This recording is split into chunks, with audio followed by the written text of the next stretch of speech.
ওম গঙ্গনপতয়ে নমঃ। ওং সাং সিং সংস চন্দ্রায় নমঃ। ওং নমঃ শিবায়। হর হর মহাদেব। নমস্কার বন্ধু, অ্যাস্ট্রোলজি 24x7 ইউটিউব চ্যানেলে আপনাকে আরো একবার স্বাগত। আমি আপনাদের বন্ধু শ্যামল। বন্ধু সঙ্গে থাকুন, ভালো থাকুন। আমার তরফ থেকে প্রাণ ভরা ভালোবাসা আপনাদের সকলের জন্য রইল। শুরু করবো তুলা রাশির বন্ধুদের 9 ফেব্রুয়ারি 2026 সোমবার কেমন যেতে পারে সে সম্পর্কে বিস্তারিত আলোচনা। লাইক, শেয়ার, কমেন্ট অবশ্যই করবেন, আর চ্যানেলটি সাবস্ক্রাইব করে রাখবেন রেগুলার ভিডিও পেতে। আপনার রাশিভাবের উপর দিয়ে চন্দ্র গমন করতে থাকছে। আজকের দিনটায় বৃহস্পতির নক্ষত্র দিয়ে যেতে থাকছে। বৃহস্পতিদেব আজকের দিনে বৃহস্পতিদেব 42% কাজকর্ম করবে। চন্দ্রদেব আজকের দিনে 39% কাজকর্ম করছে। চন্দ্রদেব মঙ্গলের ক্ষেত্রে, আপনার শুক্রের ক্ষেত্রে আছে, আপনার ক্ষেত্রেই আছে। শুক্রদেব 73% কাজকর্ম করবে, পজিটিভ ভাইব্রেশন অনেকটা পাচ্ছেন। অপরদিকে আজকের দিনে বৃহস্পতিদেব আছে মিথুন রাশিতেই। তো বুধের ক্ষেত্রে আছে 36% কাজকর্ম করবে বলছে। মঙ্গলদেব 23%, আর এদিকে হচ্ছে গিয়ে শনিদেব 64%, আর রবিদেব 72% কাজকর্ম করবে বলছে। আজকের দিনে অষ্টক বর্গের ডট হিসাবে আপনি পেয়েছেন হচ্ছে গিয়ে ডটটা পেয়েছেন তুলা রাশি বন্ধুরা 31, এবং রূপাস র্যাঙ্কিং আছে 6.67। সেক্ষেত্রে পজিটিভ ভাইব্রেশন অনেকটা বেশি আপনাদের থাকছে। চাকরি প্রাপ্তির সুযোগ থাকছে, চাকরিতে পদোন্নতির মতো সুযোগ, এবং ইন্টারভিউ থাকলে আজকের দিনে সাকসেস রেটটা আপনাদের ক্ষেত্রে অত্যন্ত ভালো হওয়ার সম্ভাবনা দেখা দেবে। স্বাস্থ্যের জায়গাটার ক্ষেত্রে যা দেখা যাচ্ছে, আজকের দিনে রাহু এবং বুধের যে কম্বিনেশন মানসিক উদ্বেগ বাড়াতে পারে। আজকের দিনে রবি এবং মঙ্গলের যে কম্বিনেশন, মঙ্গল দহন অবস্থায় আছে। বুক জ্বালা, বুকের রক্তচাপ জনিত সমস্যা দেখা দিতে পারে। কেমোদ্রম যোগ ওখানে উপর আছে। চন্দ্রের আগে পরে কোনো গ্রহ নেই দেখুন, তাহলে সেক্ষেত্রে দেখা যাচ্ছে আজকের দিনে আপনার একাকিত্ব এবং বিষণ্ণতা বোধ গ্রাস করতে পারে। পর্যাপ্ত বিশ্রাম নিতে হবে, এবং প্রচুর জল খাওয়ার দরকার আছে। শিক্ষার ক্ষেত্রে যেটা দেখা যাচ্ছে, প্রাথমিক শিক্ষার ক্ষেত্রে 14পতি শনিদেব ষষ্ঠে।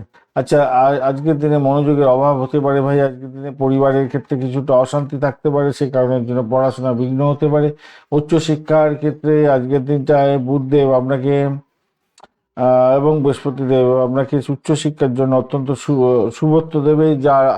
যারা আইনি এবং সাংবাদিকতা এবং বিশেষ কোনো কারিগরি শিক্ষা নিচ্ছেন, তাদের ক্ষেত্রে সফলতা প্রাপ্তির সুযোগ অনেকটা বেশি। অর্থ সংক্রান্ত ক্ষেত্রে যেটা দেখা যাচ্ছে আজকের দিনটায়, আহ, রবি দেবের কারণে মঙ্গলদেব তো ওখানে দহন অবস্থায় আছে। স্থাবর অস্থাবর সময় সম্পত্তি সংক্রান্ত ক্ষেত্রে, গৃহ সংক্রান্ত ক্ষেত্রে ব্যয় হয়ে যেতে পারে আজকের দিনে। কেতুর জন্য আজকের দিনে আকস্মিক পাওনাও আসতে পারে। আজকের দিনে বঞ্চনা চর্বৃত্তি যোগ তৈরি হয়েছে, সেক্ষেত্রে কেনাকাটা বা শেয়ার বাজারে বড় বিনিয়োগ করার ক্ষেত্রে অত্যন্ত সতর্ক থাকতে হবে। চাকরির ক্ষেত্রে আজকের দিনটায় আপনার আধিপত্য বজায় থাকছে। আজকের দিনটায় লোকেরা আপনার পরামর্শকে গুরুত্ব দেবে, এবং তাদেরকে আপনি হেল্প করে পয়সা ইনকামের জায়গাটা তৈরি হয়েছে।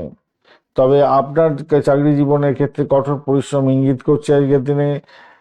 আপনার অধীনস্থ কর্মীদের উপরে কড়া নজর রাখার চেষ্টা করুন। তারা কোনো ভুলভ্রান্তি করে ফেলছে কিনা এবং আপনাকে ফাঁসাচ্ছে কিনা খেয়াল রাখতে হবে। মঙ্গলের দহনের কারণে ব্যবসায়িক চুক্তি এবং ডিল করার ক্ষেত্রে একটু সতর্কতা দরকার। চূড়ান্ত করতে যাবেন না। অংশীদারি ব্যবসার ক্ষেত্রে সঙ্গীর সাথে জেদ করতে যাবেন না, এগোর লড়াই করতে যাবেন না, সমস্যা হতে পারে। নতুন কোনো ব্যবসায়ী এই বিনিয়োগের জন্য আজকের দিনটা অত্যন্ত আদর্শ হতে যাচ্ছে না। নতুন ব্যবসা বা বিনিয়োগের জন্য আজকের দিন খুব একটা ভালো হবে না। পুরানো কোনো কাজ থেকে অর্থপ্রাপ্তি হয়তো হতে পারে, কিন্তু নতুন কোনো ব্যবসা বাণিজ্য শুরু করবেন না আজকের দিনে।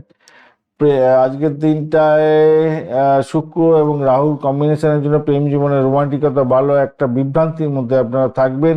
প্রিয়জনের সঙ্গে কথা বলার সময় খুব স্পষ্ট থাকার চেষ্টা করুন। দাম্পত্য জীবন এবং স্বামী স্ত্রীর মধ্যে যে মেজাজ আজকে কিছুটা রুক্ষ হতে যাচ্ছে, এবং যেহেতু মঙ্গল দহন অবস্থায় আছে, তাই শান্ত থাকার চেষ্টা করতে হবে। সেটাই হবে আপনাদের বুদ্ধিমানের কাজ।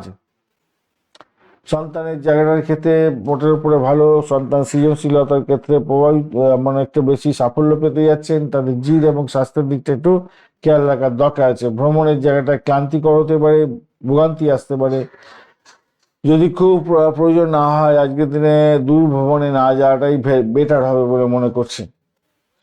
আজকের দিনে সাদা রূপালি কালার ব্যবহার করুন এবং নীল কালারটাও যাচ্ছে, 2, 6, 7 সংখ্যাটা বেশ ভালো হতে যাচ্ছে। 9টা 30 থেকে 11টা এবং 2:30 থেকে 4টে পর্যন্ত সময়টা আপনাদের ক্ষেত্রে ভালো হতে যাচ্ছে। কেমদ্রম এবং মঙ্গল দোষ থাকার কারণের জন্য আপনাকে অবশ্যই শিব মন্দিরে যেতে হবে এবং শিবলিঙ্গে জল ঢালতেই হবে আজকের দিনটা। ওম নমঃ শিবায় মন্ত্র উচ্চারণ করুন, ভালো হবে।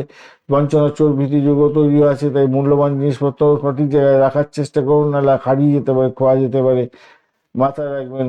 আর শুক্রের প্রভাবে আজকের দিনে সাদা চন্দন কপালে দিয়ে টিপ দিয়ে তারপরে কিন্তু বেরোবেন, কাজে ভালো হবে, ভালো হবে সেক্ষেত্রে। আর চন্দ্র আজকে আপনার আবেগ প্রবণ করে তুলতে পারে, এটা ঠিক। রূঢ় বাস্তবকে মেনে নিয়ে যদি আপনি এগোতে পারেন সেক্ষেত্রে ভালো হবে। কল্পনায়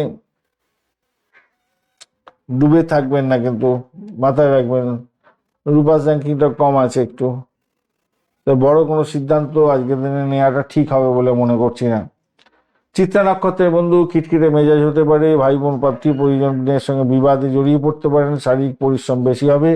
সাথী নক্ষত্রের বন্ধু আজকের দিনে সুযোগ আসতে পারে, বুদ্ধি বলে কোনো জটিল সমস্যার সমাধান করবেন, ভালো হতে যাচ্ছে। প্রলোভন থেকে দূরে থাকার চেষ্টা করুন। বিশাখা নক্ষত্রের বন্ধু আজকের দিনটা সবচেয়ে বেশি শুভ হতে যাচ্ছে, সম্মান বৃদ্ধির যোগ থাকছে, ধর্মীয় এবং আধ্যাত্মিক কাজে মানসিক শান্তি পাবেন। ধন্যবাদ বন্ধু, ভিডিওটি দেখার জন্য। লাইক শেয়ার কমেন্ট অবশ্যই করবেন। এই ধরনের ভিডিও পেতে অবশ্যই চ্যানেলটি সাবস্ক্রাইব করে রাখবেন। বন্ধু সঙ্গে থাকুন, ভালো থাকুন।